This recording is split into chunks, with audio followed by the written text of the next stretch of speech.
နော်ကျွန်တော်တို့စမယ် pocket option ရဲ့ AI trading ကကျွန်တော်တို့တွေကိုဘယ်လောက်ထိများအနိုင်ပေးမှလဲဟုတ်တယ်နော်ကျွန်တော်ကိုယ်တိုင်မ trade ဘူး AI trading ကိုကျွန်တော်စုစုပေါင်း10ချောင်း trade ခိုင်းမှာဖြစ်ပါတယ်10ချောင်း trade တဲ့အထဲမှာနိုင်မှာလားရှုံးမှာလားတော့မပြောတတ်ဘူး Okay ပထမဦးဆုံးကတော့ကျွန်တော်က time frame ပေါ့နော် chart က1 minute နဲ့သွားတယ်တွေ့လား M1 ဆိုပြီးပေါ်နေတယ်ဒီမှာ M1 ဆိုတာက1 minute နဲ့သွားတာဖြစ်ပါတယ်ကျွန်တော် trade during ကိုတော့ကျွန်တော်2 minute နဲ့သွားမယ်ဟာ2 minute လို့ကျွန်တော်ရွေးထားပြီးပြီ1 minute chart 2 minute trade during ပေါ့နော်သွားထားတယ်ဒီမှာ real account ဖြစ်တယ် demo account မဟုတ်ဘူး real account ဖြစ်တယ် live account ပေါ့နော် live account ဖြစ်တယ်ကိုယ့်ဘာကိုပတ်စံထည့်ပြီးမှ trade တဲ့ account ဖြစ်တယ်တခြားbroker ပေးထားတဲ့ပတ်စံမဟုတ်ဘူးကဲကျွန်တော်စမယ်နော်လာချင်းစမယ် AI trading ကို the first one ဟာdon't show bro don't show okay AI ကပေးတဲ့ဟာနဲ့ကျွန်တော်စပြီး trade ပြီပထမတစ်ကြောင်သူကဘိုင်ပေးထားတယ်နိုင်မှာလားရှုံးမှာလားဒေါ်လာ50ဖို့ဖြစ်တယ် result လေးကိုကျွန်တော်တို့စောင့်ကြည့်ရမယ်2မိနစ်ဆိုရင်တော့တော်တော်ကြာမှာနော်2မိနစ်ဆိုရင်တော့အာ come on no 2မိနစ်မဟုတ်ဘူးဘယ်လောက်ဖြစ်သွားလဲ5စက္ကန့် why bro why okay သူဘာဖြစ်တယ်ထင်တယ်တခုတော့တက်သွားတယ်5စက္ကန့်နဲ့ဖြစ်သွားတယ်တစ်ချက်ပြန်ကျွန်တော်ပြန်ကြည့်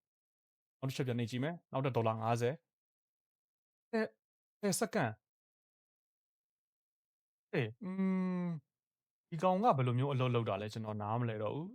ဩဒီမှာလာပြီးရွေးရမှာโอเคခဏနိုင်ပြီနှစ်ချောင်းထည့်တယ်တစ်ချောင်းနိုင်တယ်တစ်ချောင်းရှုံးတယ်ဟုတ်ပြီနောက်တစ်ခါ AI trading နောက်တစ်ချက်ပြန်ထပ်နေမယ်ဟောဒီမှာမနှိပ်တော့ဘူးကျွန်တော်ထားပြောင်းမယ်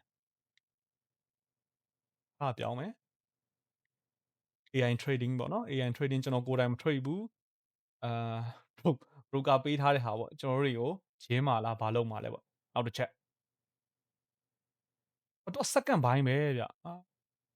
မကြည့်လိုက်စက္ကန့်ပိုင်းပဲလှုပ်စားတာပြီးကျွန်တော်အခုမှတည်တယ်3ချောင်း trade တယ်2ချောင်းနိုင်2ချောင်းရှုံးတယ်1ချောင်းနိုင်တယ်အခုမှဆန်းဘူးတာဟုတ်ပြီဒီမှာနောက်တစ်ခါ AI trading ထပ်နေမယ်၄ခါမြောင်းနေတာဖြစ်ပါတယ်10စက္ကန့်ဘာလို့10စက္ကန့်နဲ့ပဲတူသွားလဲ10စက္ကန့်နဲ့ပဲသွားပေး sorry အေးထပ်ပြီးရှုံးတယ်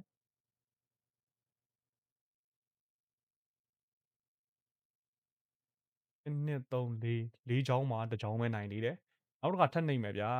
ယော့ဒေါ်လာ50ဟောဒါ15စက္ကန့်တွေ့လား15စက္ကန့်နဲ့စတယ်โอเคပေးတာ random များပေးနေရလားမသိဘူးကနန်းတွေက random buy and sell လား random စက္ကန့်ထင်တယ်ဟမ်ဟုတ်လောက်တယ်โอเคနောက်တစ်ခါဆမ်းမယ် AI trading ကိုပဲနှိပ်မယ်ဟုတ်တယ်ဒီမှာ10စက္ကန့်ပြန်ပေးလိုက်ပြီ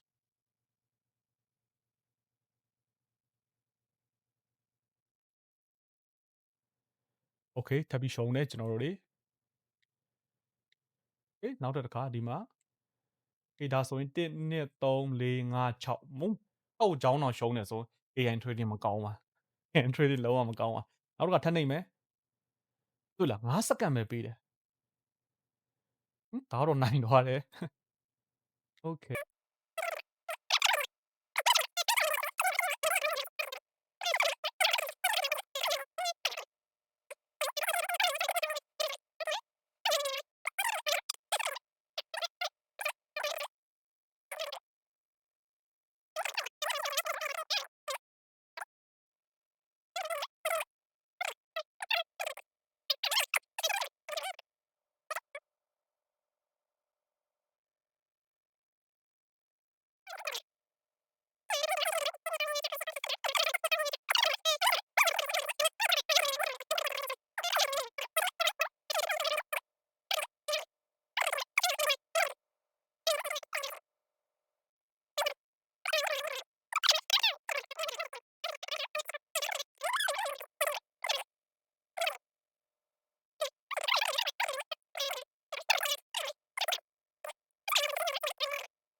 ပြန်ရောက်လာပြီ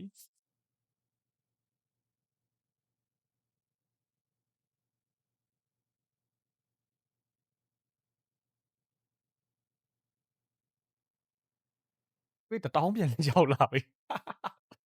9600ကနေ1000ပြန်ရောက်လာ9600ကနေ1000ရောက်တယ်ဆိုတော့400လောက်ပြန်နိုင် AI trading နဲ့400လောက်ပြန်နိုင်ဒါပေမဲ့ရှုံးတာအများကြီးပဲရှယ်ရှုံးပပဆက်ဆက်အဲ့တော့မနေဘူးတော့ပြန်ရမလဲပေါ့နော်ဟုတ်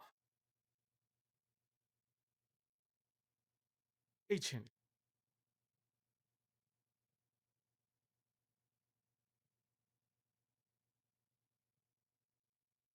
11000တော့ပြန်မရောက်တော့ဒီလ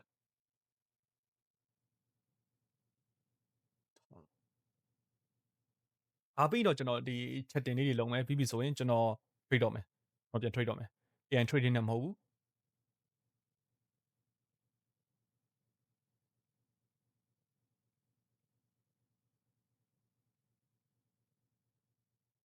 okay okay okay ဟုတ်ပြီဒါဆိုရင်ဒီမှာတစ်ခုကြံနေရယ်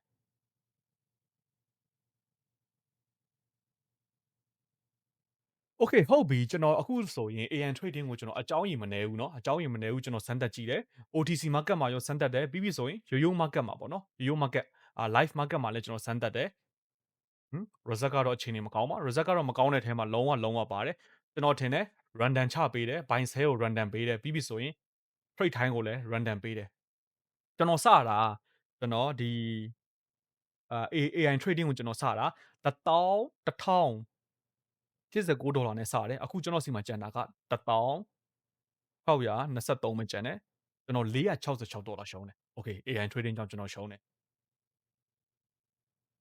ကဲအဲ့ဒါဆိုရင်ကျွန်တော်ကတော့ pocket option မှာ AI trading ကိုသုံးဖို့အတွက်ကျွန်တော် recommend လုံးဝမပေးပါဘူး